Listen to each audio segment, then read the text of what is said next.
So just to start, I want to let everyone know the meeting is being recorded if you didn't already hear that. This began with this whole COVID-19 thing in April and will continue moving forward. The Board of Supervisors has agreed to continue conducting meetings in this way, even after this COVID-19, so that we can put them on the YouTube channel, which we've established since then. So there will be a link on the website, and you can view, or anyone can view, this meeting on the East Lampeter Township YouTube channel. Good evening. Welcome to East Lampeter Township Planning Commission meeting for May 12th. Those joining the meeting by Zoom by name and inquire if they are here, and you vice versa, if you can hear me. So Dan McEwen, can you hear me?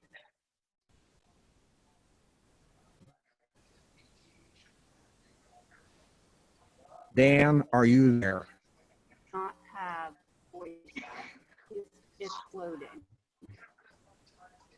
Dan's voice is loading. I will move on. Dan Paswara, are you here? I'm here. Counted as present. Roger Root, are you here?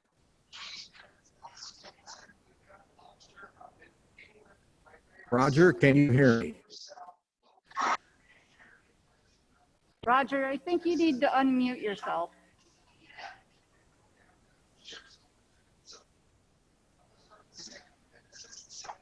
Okay. Do you hear me now? Yeah. Yes, Roger. Thank you very much. And Daryl Seaholtz, are you here? I'm present. Present and hearing. Yes. So we're going back to Dan McEwen. Can you hear me, Dan?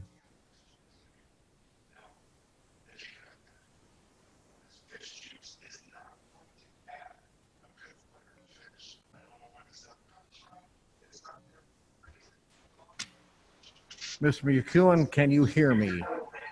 We have no audio on our end. I have not been able to hear you. I think Now he's on. John. I'm on. Good evening, Dan. Good evening. Sorry about that. That's fine. This is new to me. Glad we're all together. First item of the Pledge of Allegiance, if you'd please join us. Don't have a flag.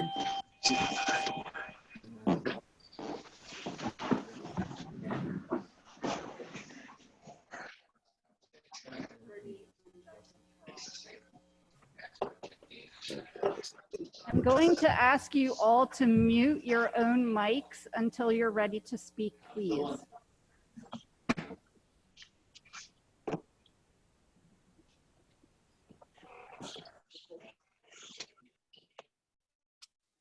Next item on the agenda, it's Census 2020 time.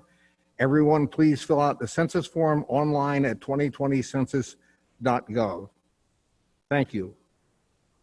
Next item would be approval of the minutes of the February 11th Planning Commission meeting. Having read and reviewed those minutes, are there any additions or corrections?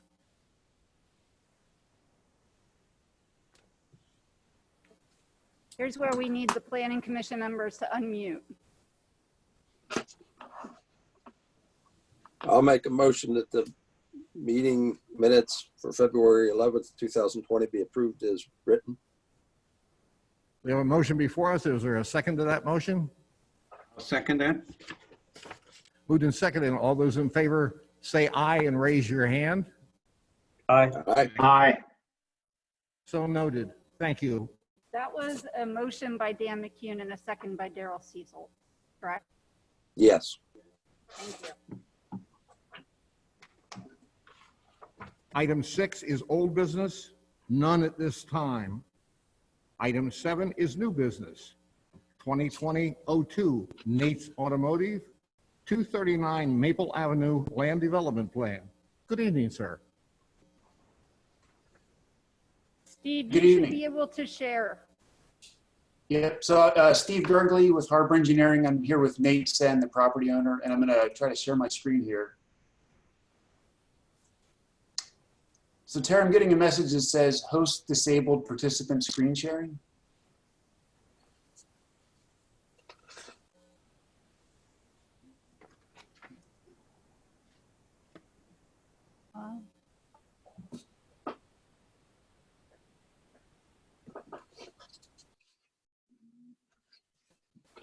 Working on technicians on our end. Please hold. You should be good. Okay.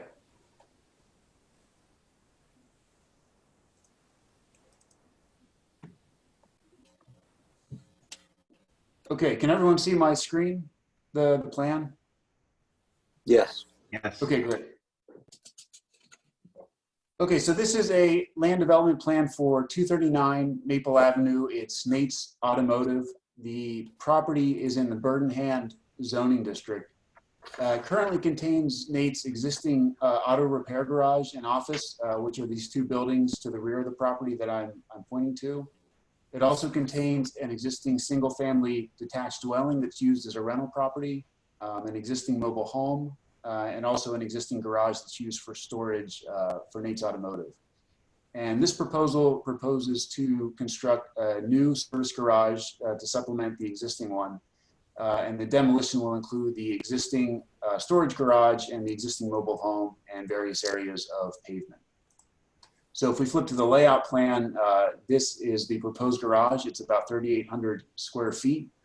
The light gray area is the new paved area. The darker gray area is the building. It's oriented towards the street frontage per the Birdenhand zoning district guidelines. Architectural plans were also submitted as part of our application to show how it fits into the Birdenhand architectural guideline scheme of things. The garage bay doors are oriented towards the rear of the property to face the other garage. This would be a common paved area for vehicles to use. And the front of the building will present to the street as this is what I'm highlighting here. It's going to have a bit of a stone facade and two garage doors facing the street, but not true garage doors. They'll be more like windows.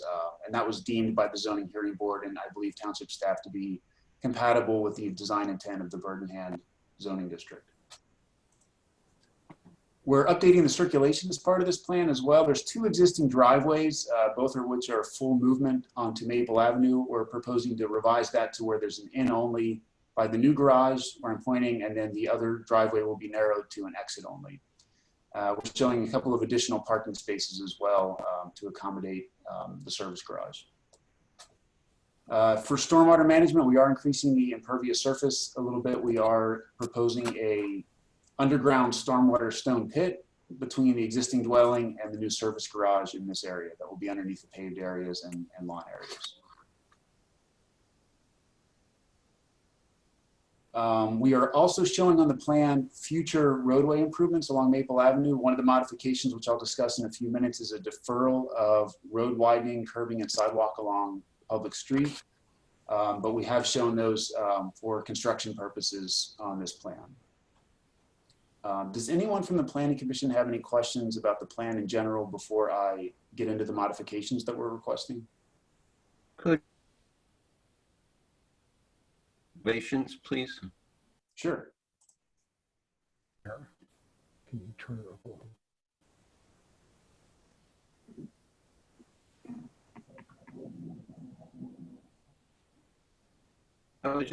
You were circling the lower left as I believe you're saying that's the front of the building? That's the front of the building that will face Maple Avenue, correct. This Okay. area to the upper left is what will be internal to the site. These garage doors will face to the north. Okay, I was reading the labels on it, and the top left says front elevation. I'm not sure what you're calling the front and the rear. Yeah, I think that's the way that the builder had drawn it up. Front meaning, I think in this case, what faces the other garage. It probably might be more accurate to flip those two actually. Yeah, you were saying the front of the building, and I was reading the elevations, and Yeah, then I good realized point. I was looking at the wrong one. Yep. Okay, yeah, just a minor detail, but thank you.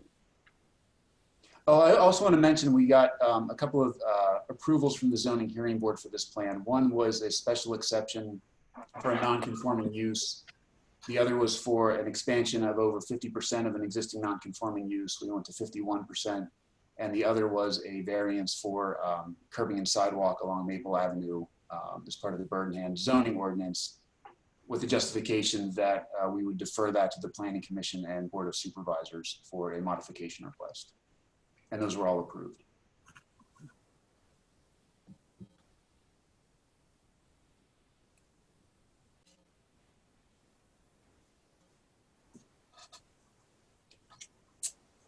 If no one has any other general questions, I can go through the modification requests.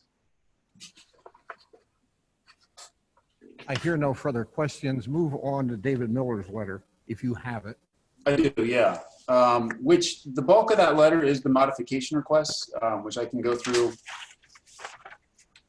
first. So there's 7 modifications of the subdivision and stormwater management ordinance. The first one is for preliminary plan modification based on the fact that this is a single phase straightforward plan that's being recommended for approval.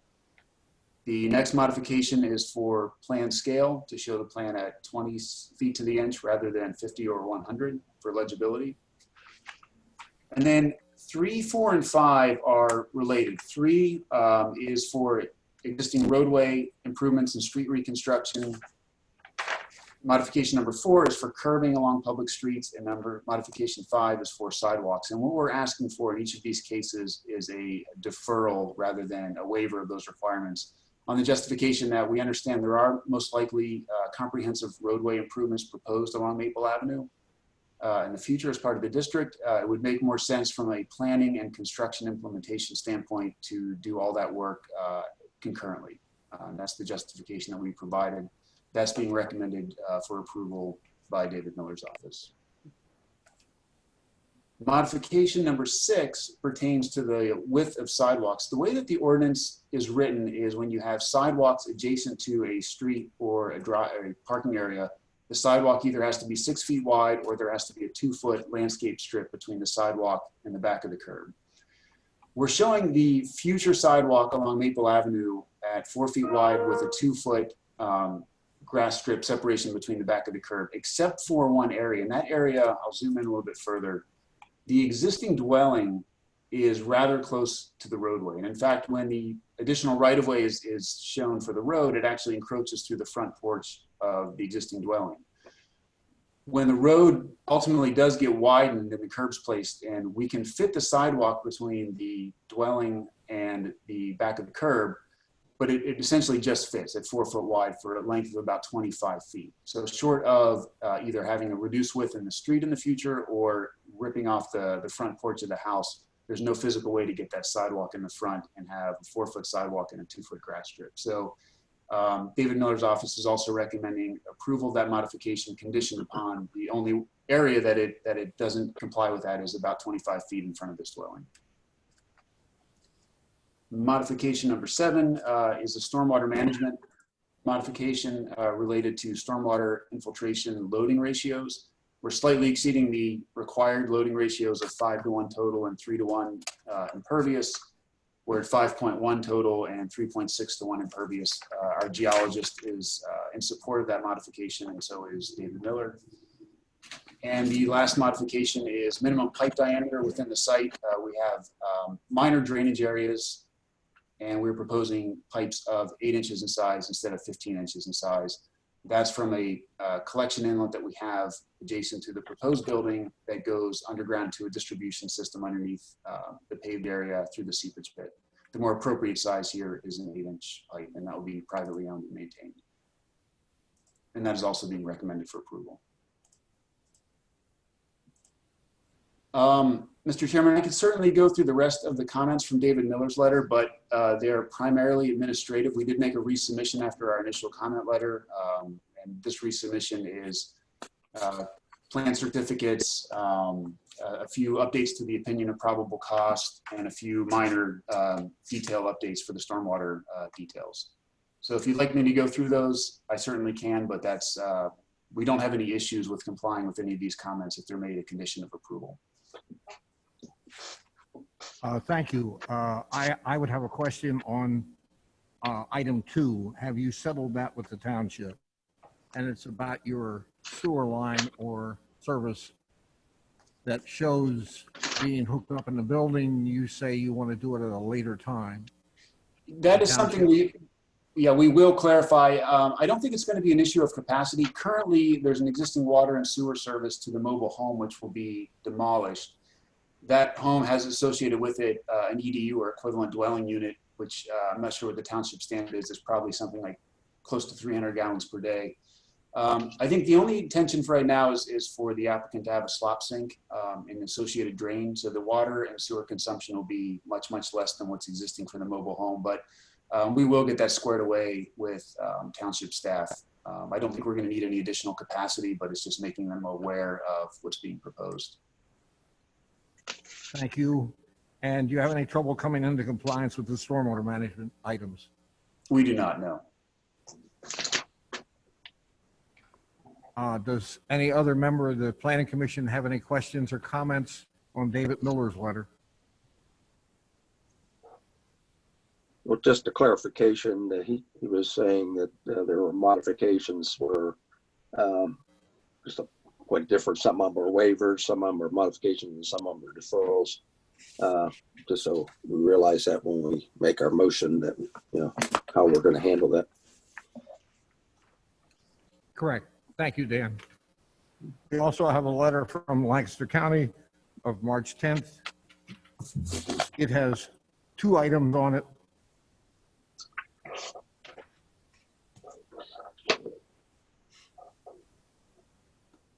And you agree on both of those items? Yes, we do. At this point, I would ask if we have any public comment, and Tara will have to check with that. Please be tolerant and hold on for a second.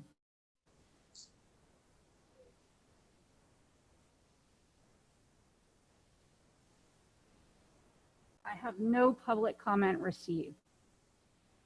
Hearing no public comment at this point, we will go on. Any further questions or comments from the Planning Commission?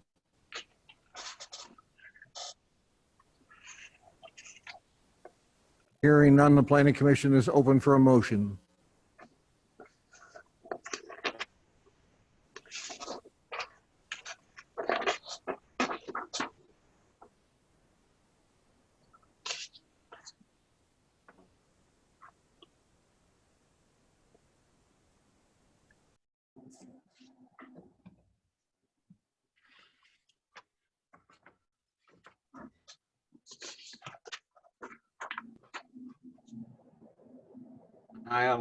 This is Darrell. I'll make a motion in reference to plan number 2020-02, Nate's Automotive, 239 Maple Avenue, a land development plan.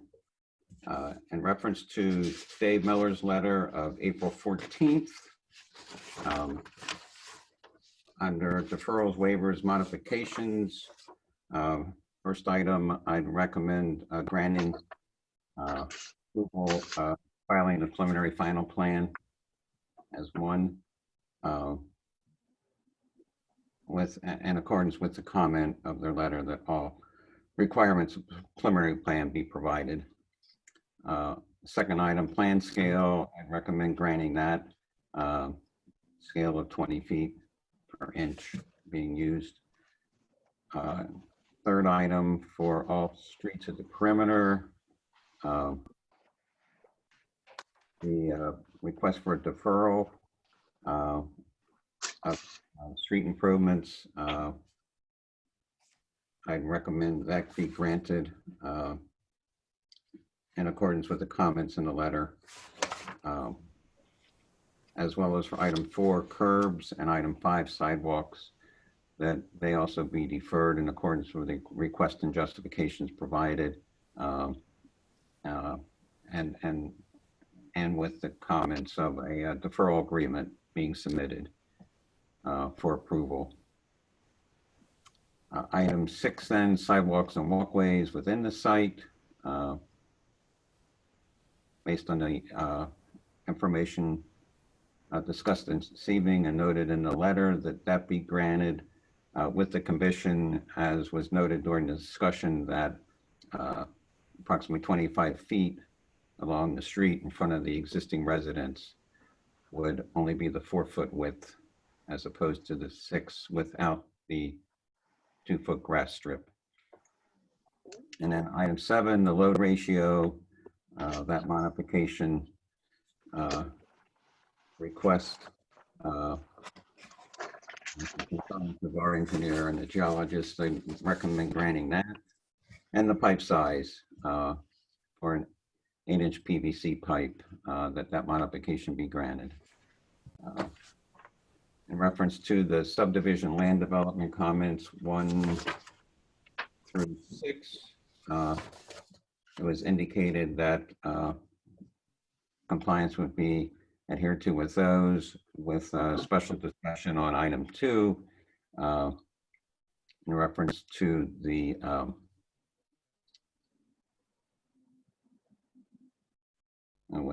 on the sewage and water capacity, and specific needs be clarified with the township for current and future.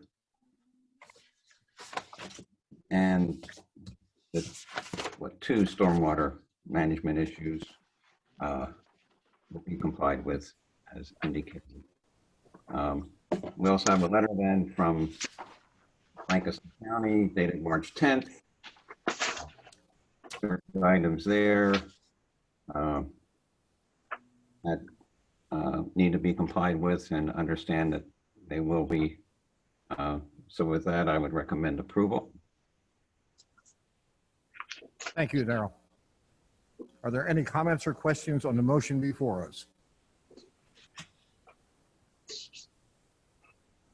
Hearing none, I'll look for a second to that motion. Second that. It's moved and seconded. All those in favor say aye, and please raise your hand. Aye. Aye. All those opposed, raise your hand and say nay. So passed. Thank you very much, gentlemen. Thank you for the presentation. Yeah, thank you very much. Have a good night. Thank you. Thank you for working with David Miller and staff on shortening the review and your thorough presentation for this evening. Thank you very much, sir. Thanks. Thank you. Next item of business, B, 2020-03, Mervyn and Melinda Salzfuss, 2402 Town Road, lot add-on plan. Good evening. Hello, everyone. Can you hear me all right? Yes, sir. Yes. This is Kevin Whitmire with Impact Engineering Group. Are you gonna? What's his name?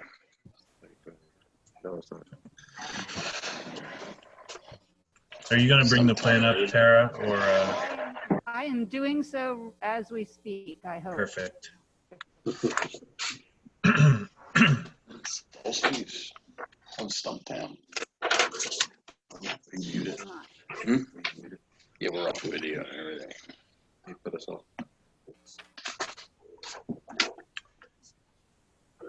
So the subject properties are located at 2400 and 2402 Stumptown Road.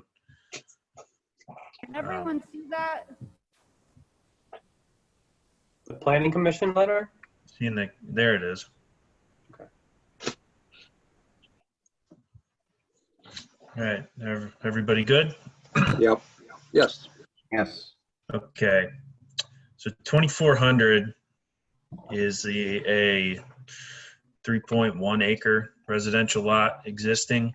2402 is an existing 1 acre flag lot. The intent is to convey 2 annexation parcels from lot 1 to lot 2. So lot 1, which is the standard lot, would be reduced by 1.3 acres, and lot 2, which is the flag lot, would obviously be increased by the same amount. There are no planned improvements as a part of this plan. It's simply relocation of lot lines and land exchange. I should point out that annexation parcel A, which is the 0.7 acre annexation parcel in the south, the southern annexation parcel there where the cursor is. That was previously conveyed in a prior subdivision plan. However, the transfer was never completed as a new deed was never recorded. So we are acknowledging that as an annexation parcel as a part of this plan as well. But yeah, other than that, it's like I said, it's very straightforward, just readjusting lot lines.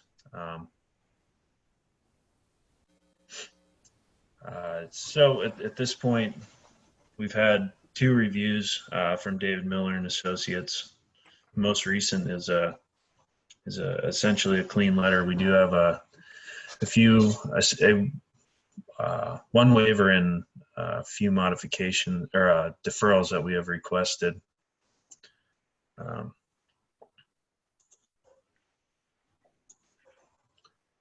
Should we go just look at the letter first, or do we? How do you want to do this? Do you have any questions at this point? We'll go over David Miller's letter of May 8th. You're asking for waivers and modifications. Item 1 is the applicant requested a waiver for the requirement to submit a preliminary plan. Item 2 was the applicant requested a deferral on the road widening requirement as related to Stumptown Road. Item 3, the applicant is requesting the deferral of the curbing requirement as related to Stumptown Road. Item 4, the applicant requested a deferral on the sidewalk requirement for relative to Stumptown Road. That seemed to be your 4 waivers. That's correct. Deferrals, yes. Deferrals, yes. And then my question to you would be, subdivision and land development, there are 3 items. Do you have any trouble coming into compliance with those 3 items? No, we don't. No problem.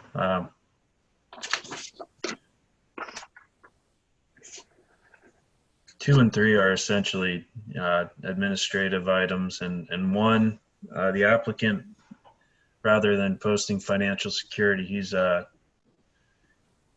chosen to set the new property markers prior to recording this plan.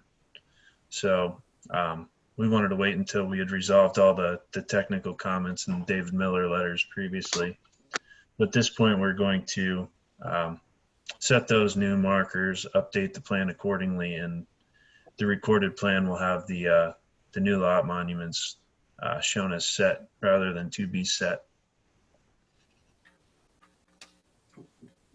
Thank you. We also have a letter of March 16th. The copy I have is a draft of Lancaster County Planning Commission. I'd like to point out that Lancaster County Planning Commission never met in regards to these particular projects due to the COVID-19 situation at that time. So what was forwarded was only a draft. Okay, so what we have is a draft. There seems to be 2, does the site engineer have a copy of that letter? Yeah.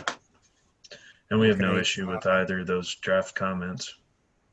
Item 1 was the plan appears to meet the county MOU review process. Item 2 was revised deeds for both lots should be provided and recorded as part of the plan approval. So having read the 2 review letters and discussed the items, I will now ask for public comment, and Tara will check on that. Please be patient for a second.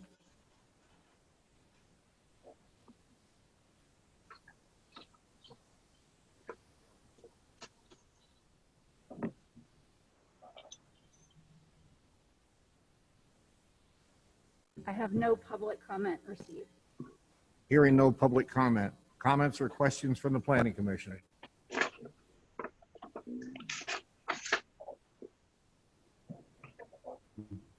Kevin, could you put the final plan back up, the first one you had shown?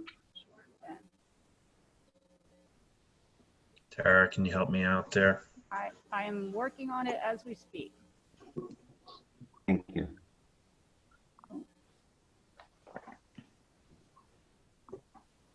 Sorry, wrong spot.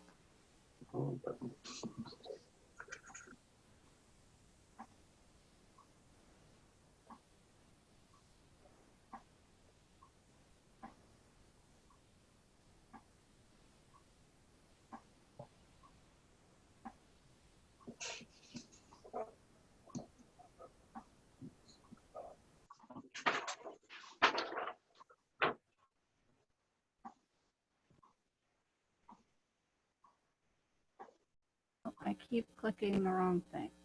I apologize.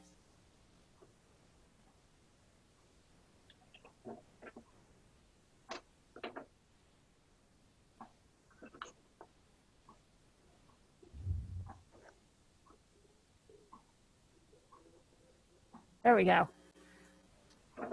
Sorry about that.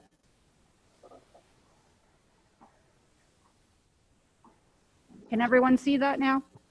I'm still No. seeing the list of documents. Okay, Never let's seen give the it list. just a minute.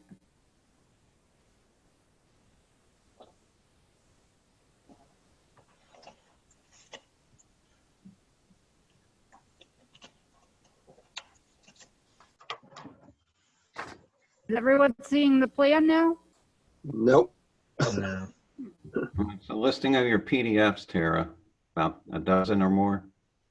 And I think you're on the wrong one. It's highlighted. You have to move up.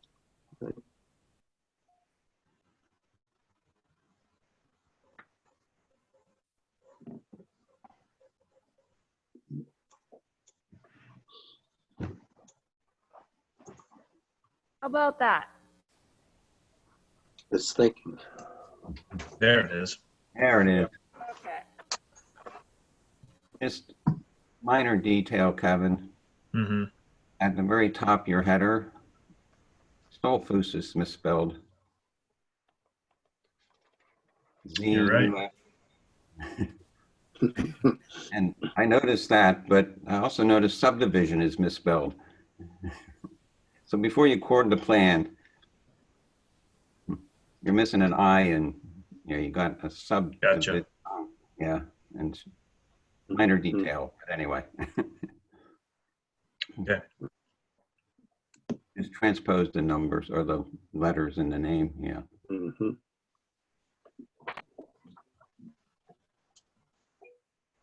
Any other comments or questions on the plan before us? You'll probably say it, John, but thank you for cleaning up the February 21st letter we had from Dave Miller. It's much appreciated. Yep. The May 8th was much nicer to read.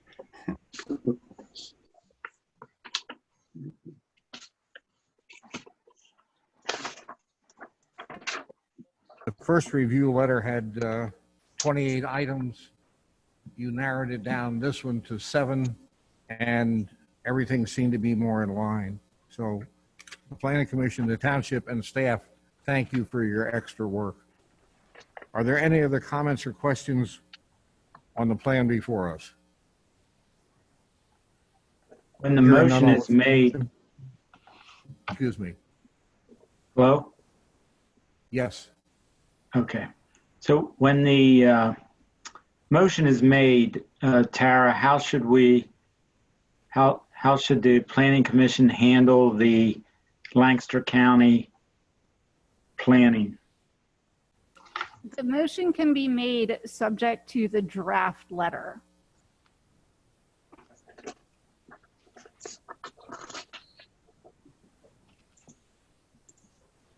You can make the motion stating the fact that we have a draft letter from Lancaster County. If that is the final letter from Lancaster County, you recommend approval. If Lancaster County adds items to it, if the client cannot come into compliance with those additional units, he would have to come back. Thank you. Thank you.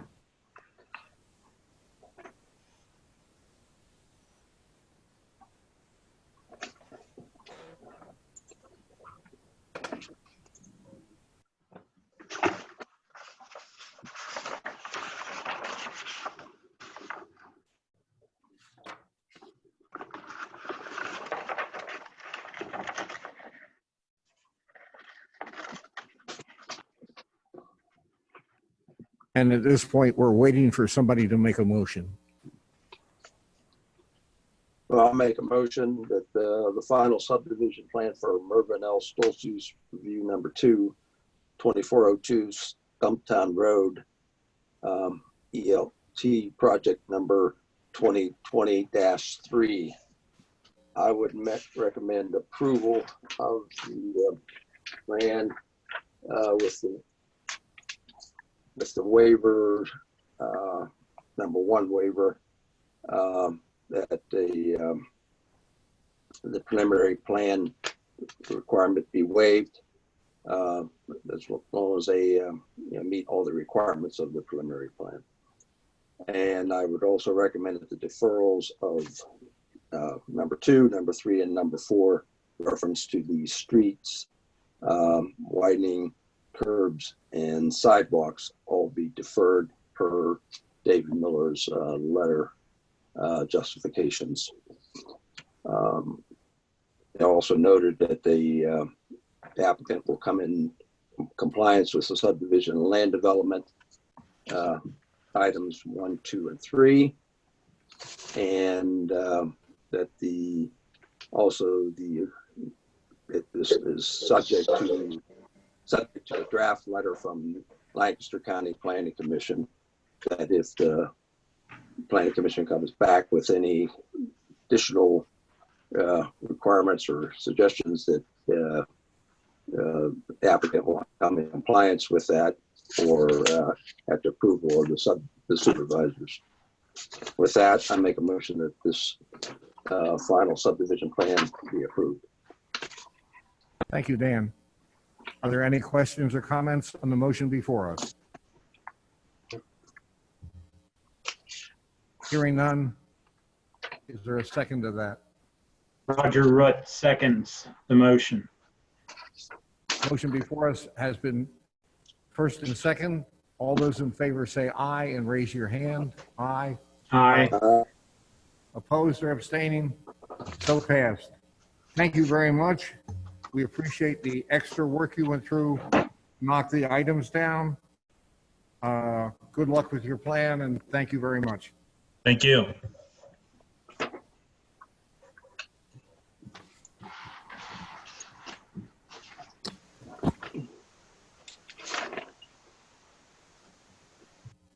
Seven C, 2020-04 Carriage Machine, 2050 Maple Avenue Land Development Plan. Good evening, sir. Me again.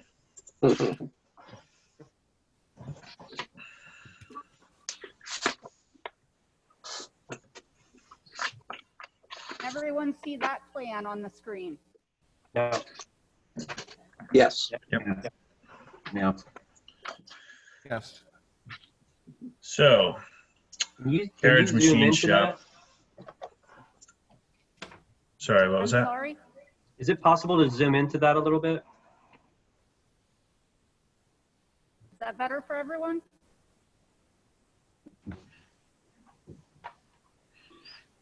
That's probably as good as you're going to get without losing. That's better.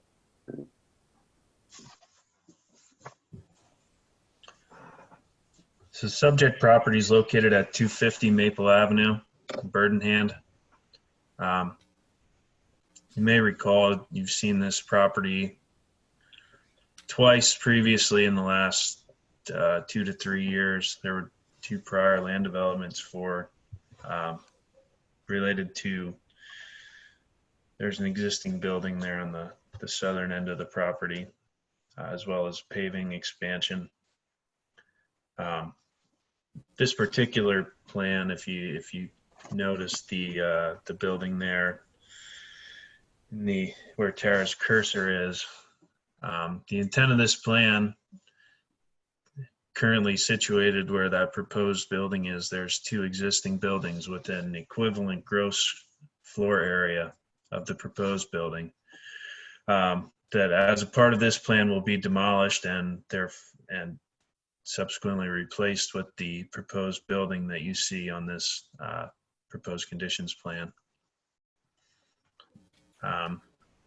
There's a slight increase in impervious as a result of the project. even though gross floor areas are matched. So we did have to prepare a stormwater management plan as well.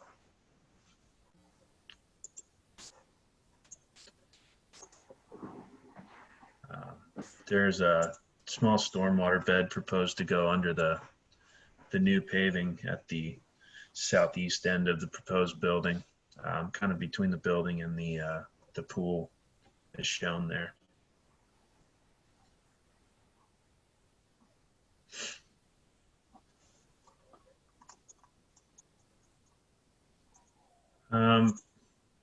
Similar to the last one, we are at a we're fairly far along in terms of review by David Miller and Associates. Their most recent review letter is dated May 6th.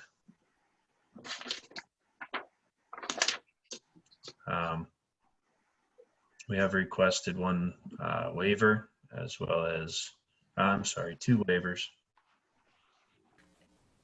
And there are a few other comments there. So if we'd like to go through those, or if you have any questions first about the plan, I'd be glad to answer any.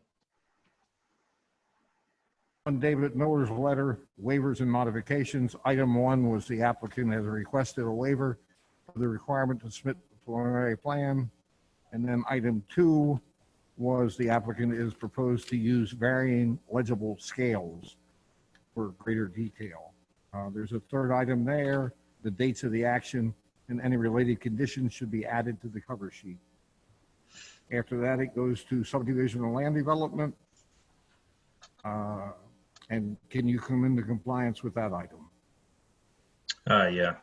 So I had mentioned previously there was 2 prior land development plans for this tract, and there is an outstanding escrow related to those improvements. So that comment there is related to addressing the cost estimate for the planned improvements associated with this plan only, as well as the balance of the outstanding escrow for the prior plan. I believe the outstanding items in the prior plan were line striping for the parking as well as a dumpster enclosure. And I know the line striping has been completed, and at this point, I'm not sure if they've gotten the dumpster enclosure completed or not, but it's my understanding the applicant intends to close out that prior escrow and before establishing the new one associated with this plan. So yeah, there's no issue in complying there. Thank you. And the next item was stormwater management. Any trouble coming into compliance with that? No, it's just a clarification on the plan with the the description of the easement. Correct.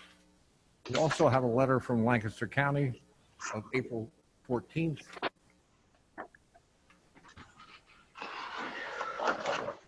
That has 2 items, and the one is just your title block.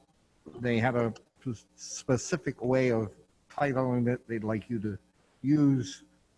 The second was a shared access agreement should be provided and recorded as part of the planning approval, as one does not currently exist. So having read the 2 review letters, I will ask Tara at this point to see if there's any public comment.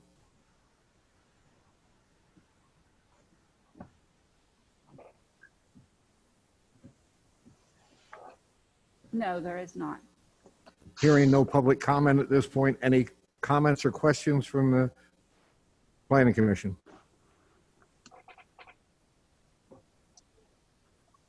Is there a shared access agreement at this point? No. You could have any problem with that? No. To be honest with you, I'm not sure why they're requesting that, but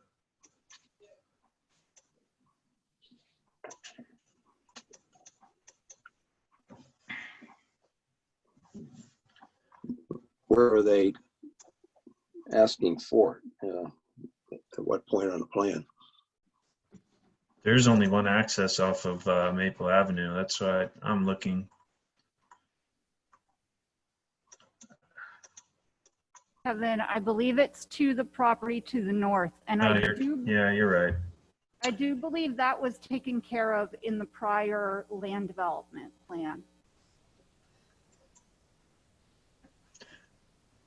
You might be right. I might have to look. There might be an access agreement shown on that prior recorded plan that doesn't show up on this one.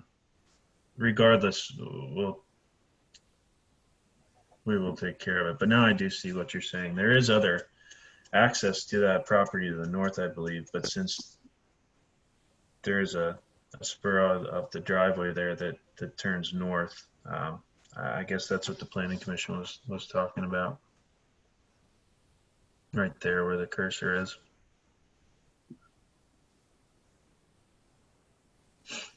Any other questions or comments?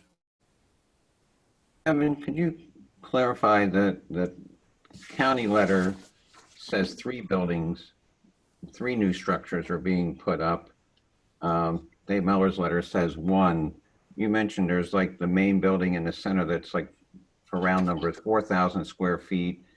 And then there's another one that's about 2,000 and another one that's about 1,000.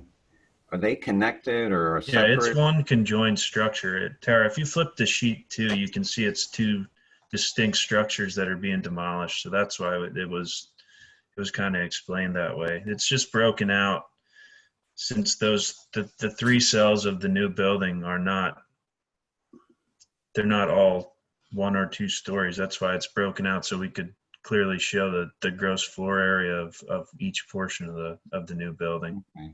Yeah, they both said 2 are being demolished, but the county was saying there's 3 buildings, but it appears it's 1. And now I think it makes sense because the 2-story sections kind of separated, but they are all connected. Yep. They're not individuals. Okay. That's correct. Okay. And just Tara, a note on the Dave Miller letter. I think they referenced the wrong project number. It should be 2020-04. Because we just reviewed 2020-03 for Stolfus. I think they just. I'll make note of that. Thank you. Any other questions or comments?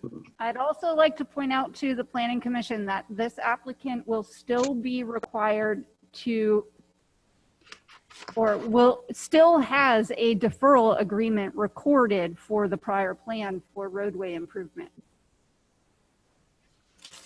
Okay, which would be held to this one also. That's correct. Thank you for the comment.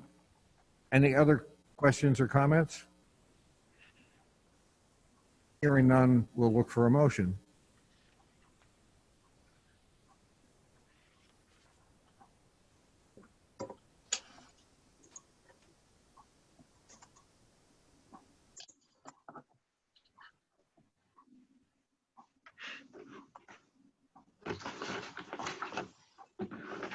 I'll make a motion regarding carriage machine building replacement, ELT project 2020-4. David Miller letter, May 6th. And the 2020-3 is noted on this letter, but Tara will update this to 2020-4.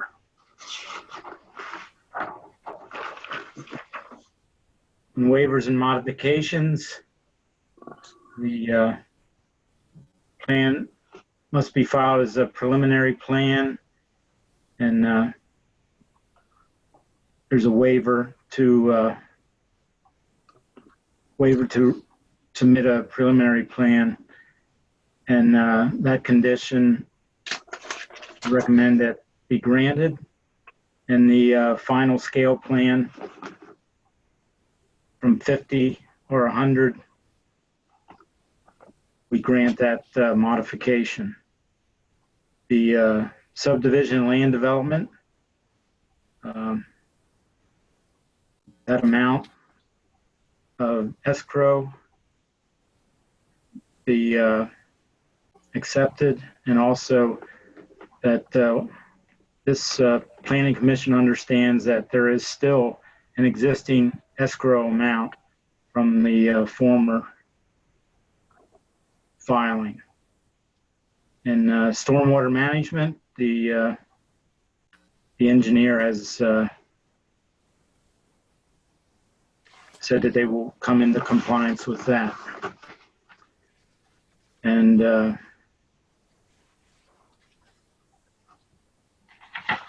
County of Lancaster, there's an update on the number of buildings that are going to be taken down and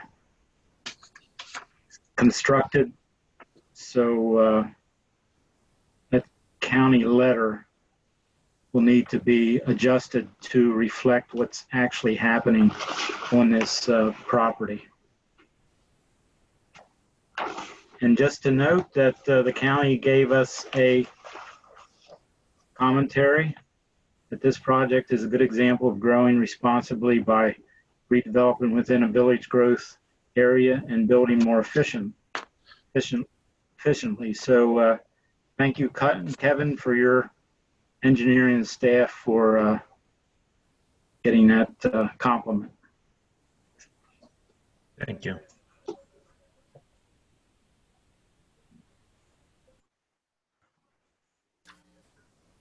Roger, on a comment from county, the applicant has also agreed to the two items that the county pointed out. The site, the plan block, and he'll find the shared access agreement and provide that. Okay, So- we'll tag that on the end. Thank you, John. Thank you.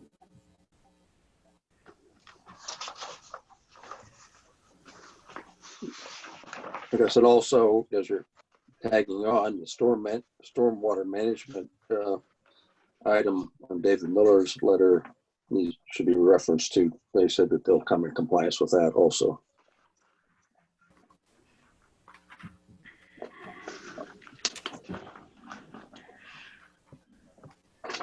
Okay, we have a motion before us. Are there any questions or comments on that motion? Hearing none, I'll look for a second to that motion. I'll second it. Moved and seconded. All those in favor say aye and raise your hand. Aye. Aye. All those opposed say nay and raise your hand. The ayes have it. So passed. Thank you very much. And again, I thank the engineer for going through the extra work of cleaning up the letter, working with staff, and working with David Miller. Thank you very much for adding to the process. And it was a good presentation this evening. Thank you very much, sir. Thank you, everyone. Have a good night. Thank you. So just so everyone is aware, I just received a notice that the public comments email is not functioning. However, everyone can supply public comments for up to a week after the meeting, but through the website. So just so everyone's aware. And when does this go to the supervisors? Monday. So that's basically a week. Yeah. So if there is public comment, you would include that That is correct. before it got to the supervisors. That is correct. Thank you very much for that update. 7, new business. D, Conestoga Valley Comprehensive Plan Review. So it's that time again. We're at the 5-year mark. 5 years ago, we did the formal review of the Conestoga Valley Regional Comprehensive Plan and took that to the Board of Supervisors. And the board said, this is fantastic. Let's do this more frequently so that we have an understanding of how far we've come and how far we still need to go. So it would be suggested that the Planning Commission recommend to the Board of Supervisors to update the future land use map before the next formal review of 2025, that a capital improvements plan, budget, and map should be considered along with the text in the future update, that the urban and village growth boundaries be modified before 2025 to accommodate any development that has happened or zoning changes that would propose development to happen. We did address safe and efficient pedestrian connections through the Planning Commission, through the sidewalk analysis that one of the interns had completed, and a gap analysis of that sidewalk throughout the township. The emergency management group continues to meet, and there is now an emergency coordinator and deputy coordinator for the township. We have effectively worked with our neighbors throughout the years, both within the CV area and outside of the CV area, with LAMC and extending to Lake Hawk Township, Paradise Township, Strasburg Borough, and West Lampeter Township. And then we should also make note of the agreement that we have with the City of Lancaster Water Bureau that they will not serve outside of the urban growth and village growth areas. We adopted the village design guidelines for Bird in Hand through the 2016 zoning ordinance amendment. However, the Conestoga Valley Regional Comp Plan calls for those types of guidelines for all of the villages. Now, we actually acknowledged all of the villages in the 2016 zoning ordinance with separate zoning that really talks to the village atmosphere. However, we only provided guidelines, design guidelines for Bird in Hand because of the character and nature of that area. Just to point out a few accomplishments since the adoption of that comp plan. Obviously, we also worked on growing together in 2007. We've begun the Route 340 corridor planning process with Salisbury and Lake Hawk Townships, as well as Lancaster County Planning Commission. We continue to work on the Bridgeport study, and that was put on hold due to the COVID situation because we were at a public open house point for April 1st. The Route 30 streetscape plan continues to move forward in implementation through the TIP with RACP funds, with multimodal funds, and other funding opportunities like smart growth transportation. So we are moving all of that streetscape plan forward in different increments. The Route 30 corridor was synchronized with the signals. We've also moved forward with the adaptive signal, and that should actually be starting in the next month, the adaptive signal on Route 30. We've adopted the stormwater ordinance, which meets the 2022 model for DEP. There's a pavement management program and maintenance and repair and replacement program for the township roadways that portion of staff utilizes kind of as their capital improvement plan and project. We developed the historic overlay district. We completed a full overhaul of the zoning ordinance, finally. We're part of the hazard mitigation plan that East Lampeter adopted, and so did Lancaster County in last year. And we participated in the development of the Lancaster Active Transportation Plan, which moved the Greater Lancaster Heritage Pathway forward, which is now, a portion of it is now on the TIP, the new TIP. So I would suggest that the board recommend forwarding the memo to the Board of Supervisors as a recommendation of basically a plan and a guide for the Planning Commission of things to work on over the next 5 years. Thank you very much, Tara. Any comments or questions from the Planning Commission? Tara, Yes. where's the official map fall in here? The official map was actually not part of the Conestoga Valley Regional Comp Plan. It was not one of the recommendations that I recall going through this comp plan for review. It was, however, part of the Growing Together comprehensive plan. Okay. which will be the next item we discuss. Yes. Should it be part of this or not? I mean, it wasn't part of it, but going forward? Daryl, I think that's absolutely something that could be added to the work plan of the Planning Commission. Okay. And then I assume MS4 is independent of all this as well. Well, the first permit was issued the year this was adopted. Okay. Thank you. Any other questions or comments?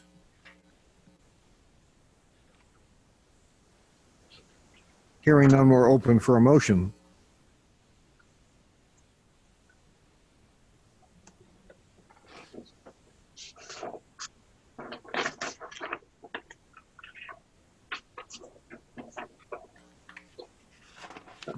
I'll make a motion that the recommendation for update of the 2003 Conestoga Valley Regional Comprehensive Plan dated May 12th, 2020. The recommendation be forwarded to East Lampeter Township supervisors for their consideration. We have a motion before us. Is there any questions or comments on that motion? Hearing none, I'll look for a second to that motion. This is Dan Perswara. I'll make a motion to second it. It's been moved and seconded. All those in favor?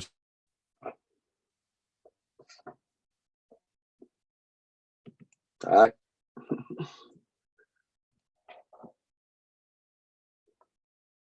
It's still there.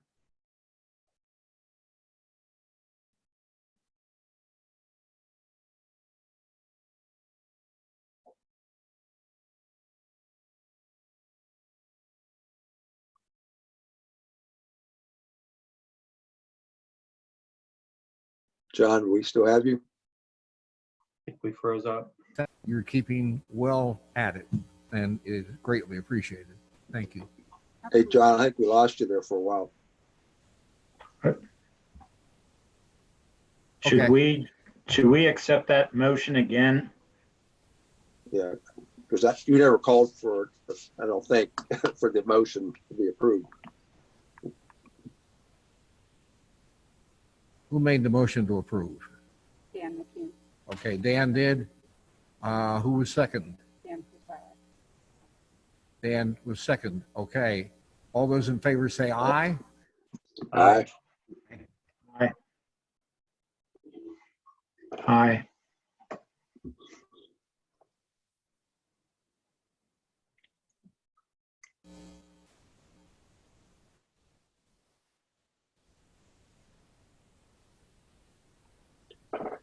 Okay, is everyone there? We are now. I don't know if we lost it or not. You kind of broke up. Did you get the motion? We were in the middle of it the second time.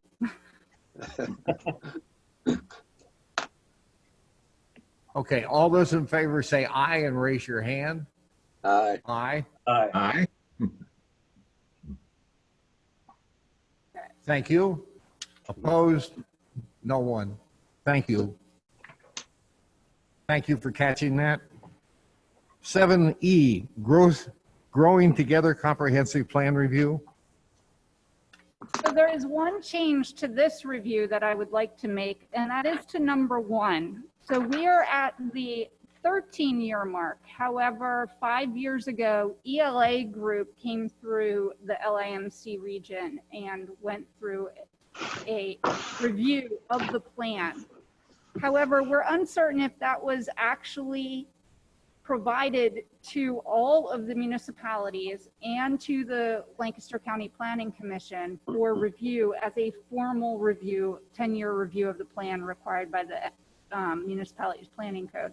So I would ask that the Planning Commission agree to add, if applicable, after the number 1, at the end of number 1. And that number 1 says that we would forward this to all of the municipalities involved, all of our neighbors, the school district, and LCPC, if applicable. There's lots of overlap now between the Conestoga Valley and the Growing Together Comprehensive Plan and the need for updates. So again, the future land use map needs to be updated. With Census 2020 underway, data will absolutely change and needs to be reviewed, and then thus different sections of the plan may need to be updated or reconsidered for policy decisions within the next 5 years. The urban and village growth boundaries should be changed as discussed before. Of course, we did the overhaul of the zoning ordinance. Now, East Lampeter has been a willing partner in the LIMC. Other municipalities have decided that it's not in their best interest to remain a party to the LIMC and thus have gone on their own pathway.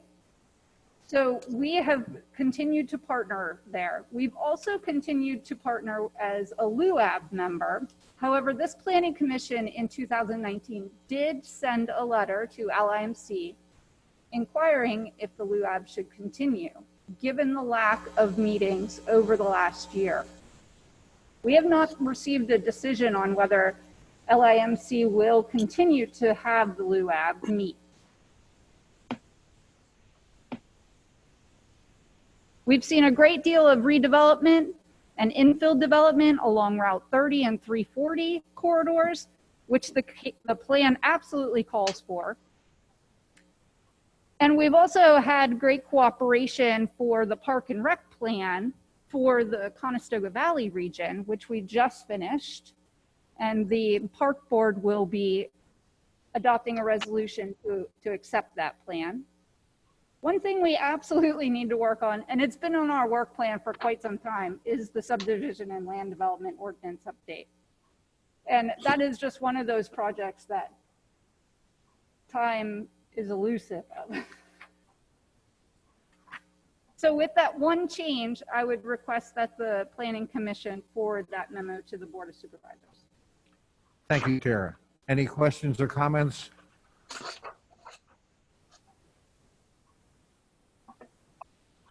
Hearing none, I'll look for a motion.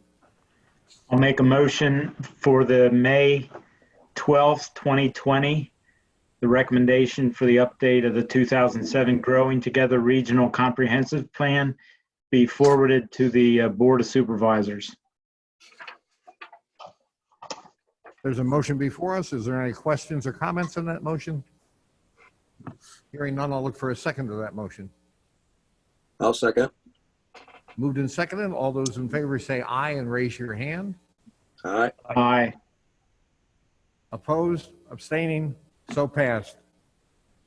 Thank you. Thank you, Tara, again. Absolutely. Thank you and your staff for the extra work you put in. That is the end of new business. We move on to item 8, briefing items. A is the Commercial Redevelopment Overlay District petition.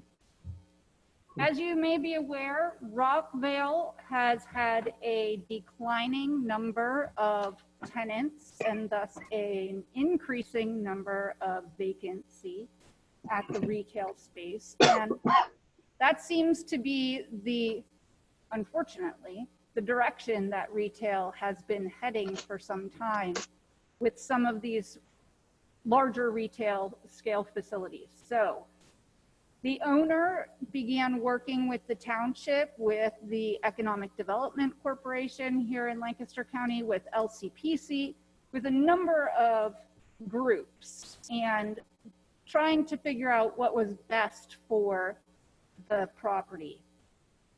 Because obviously, if it's maintained as retail, it's not a sufficient or efficient use of the land.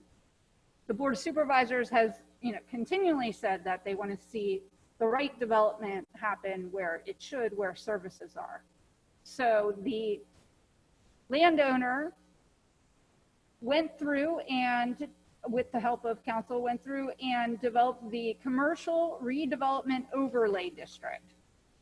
Now, although there are a lot of uses that are permitted within the C3 that could be utilized here, the landowner felt that a redevelopment that could allow for live, work, play all in one area would be best suited on this site.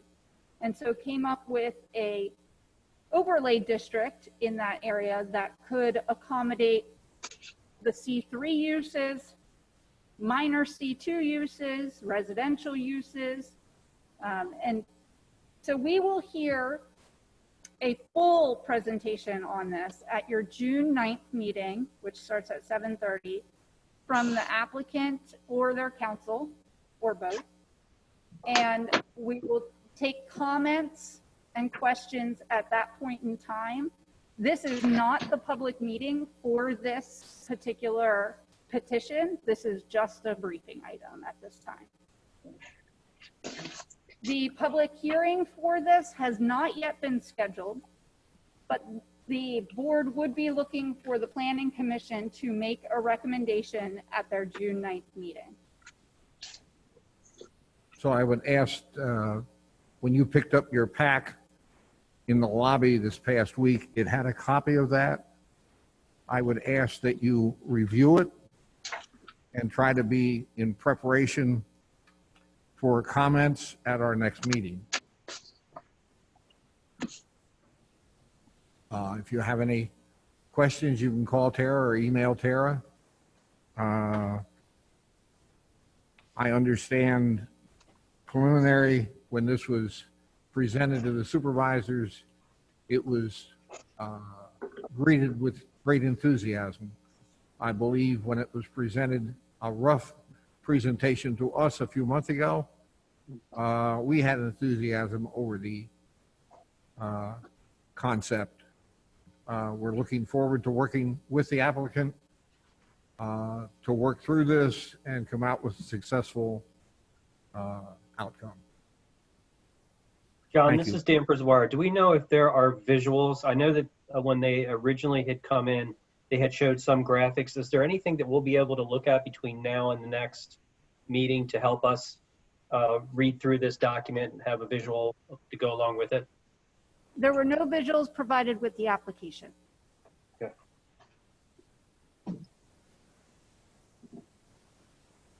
The applicant may bring those at the June meeting.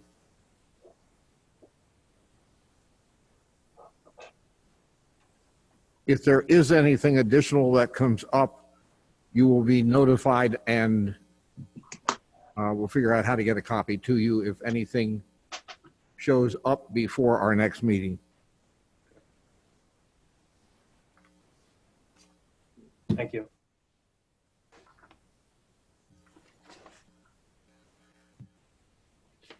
Moving on to other business, LUAB canceled the months of March, April, and May. Again, the Planning Commission feels that is of value. We understand our enthusiasm isn't shared with some other people. So we're working through that. Announcements. Again, please fill out the census form of 2020 for your obligation to the census. Item B here says Zoom will be used at future meetings with the notice of the meeting posted on the homepage of the Township website. I would also note, late today, I got an email from Tara. I believe Dan, back in January or somewhere around there, mentioned the fact of radon and the importance of it. And can the township do something? Could we put something in the newsletter? Could we? The email I received from Tara today, she had discussed that with staff.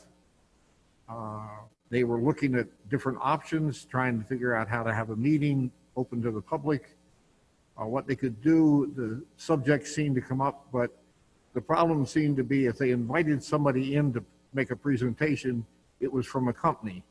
And the township didn't want to show preference to one company over another company. So she leaned on the state Department of Environmental Protection, and with some cooperation from them, They seemed enthusiastic. It looks to me, and Tara can comment on it, it looks to me like they're 100% behind it. Within the next week or so, every address in the township should receive a letter to the residents of East Lampeter Township explaining the point of how to get a free radon test. So Tara, do you have any comment? So DEP actually put out a notice throughout the region. And when I say region, South Central region, and indicated that radon levels in general were high in this area. And so they were moving forward with free testing. So that we absolutely jumped on board with that for all of our residents. We provided them with names and addresses so that these letters could go out as soon as possible to, and then of course we had this wonderful pandemic happen. But you know, we're still getting the letters out there through DEP, which is fantastic. And these are free tests for all of the properties in the township. That's great. Thank you, Tara.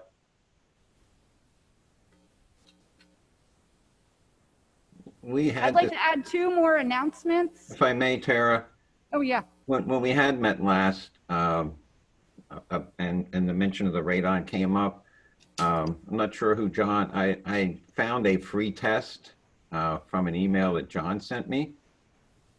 I did request it. It was out of a company out of Texas. I requested it and it came. I forgot I got it and I didn't do it right away.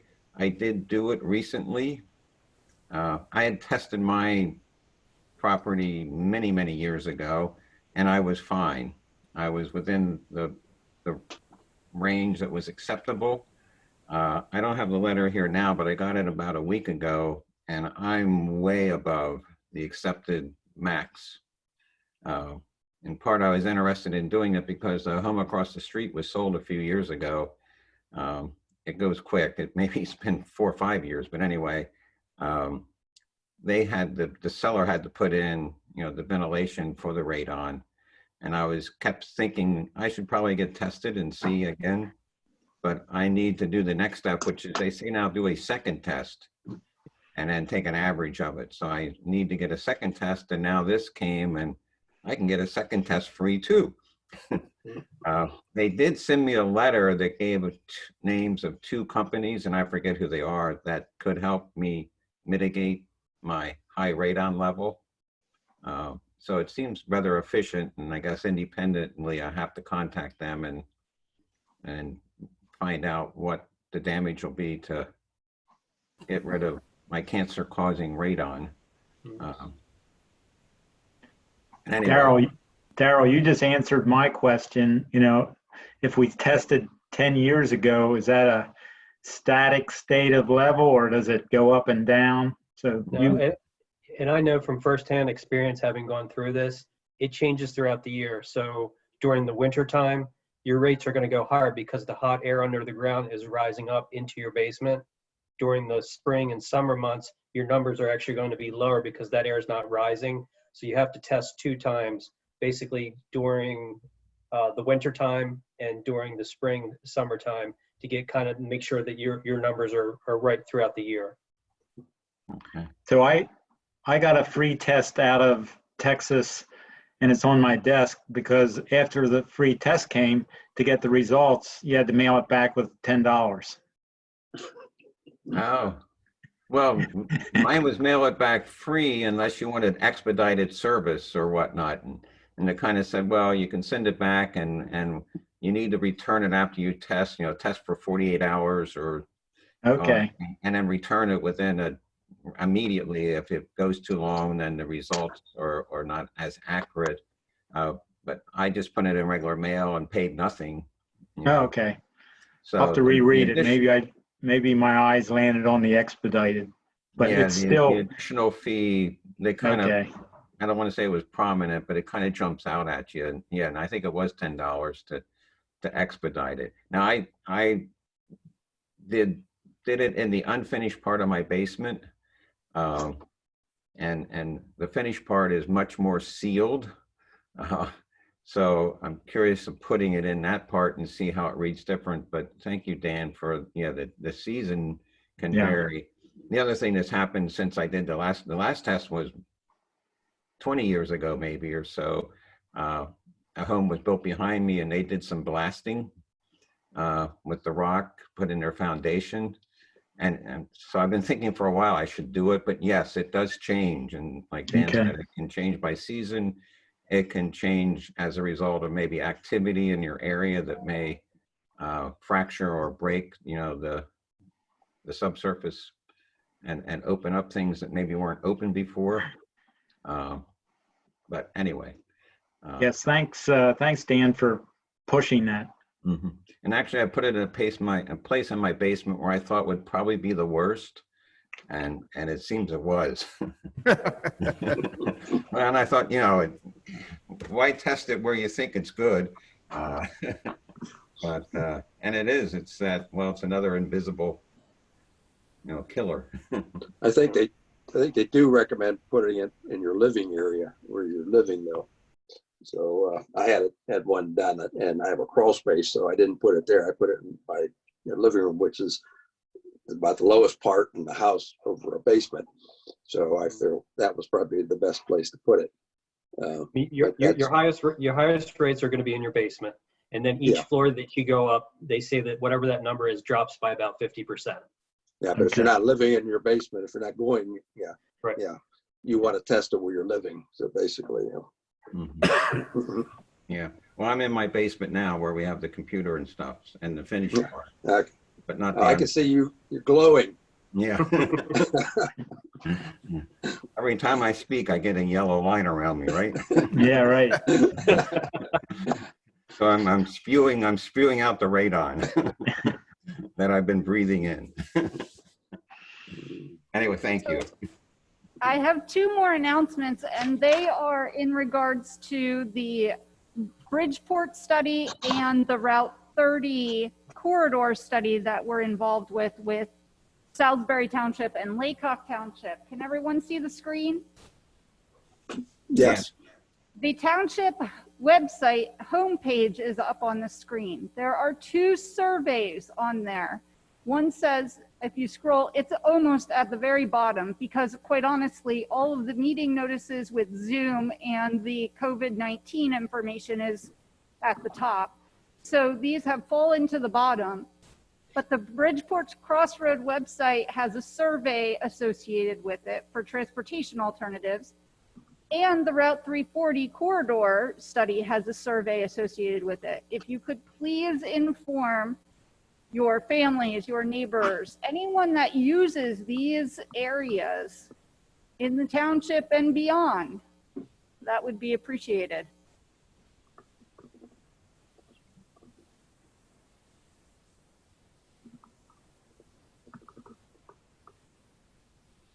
Does anybody else have any information they'd like to pass on at this point? Question for Tara about the park rec plan. Having been on the committee, I gave all my comments on the last draft and now it is completed. It is completed. So I am only waiting for the GIS files in order to finalize payment to the consultant, but the plan itself is completed, yeah. And the park board meets the same as we are with Zoom? They would be, yes. And When that will get posted on the homepage of the township website. Okay.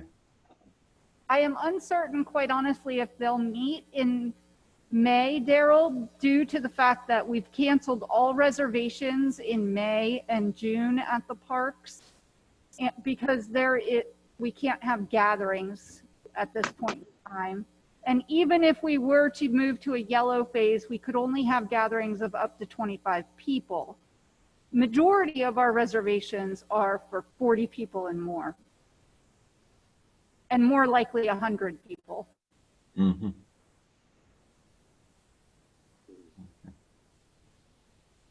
Thank you. Any other questions or comments?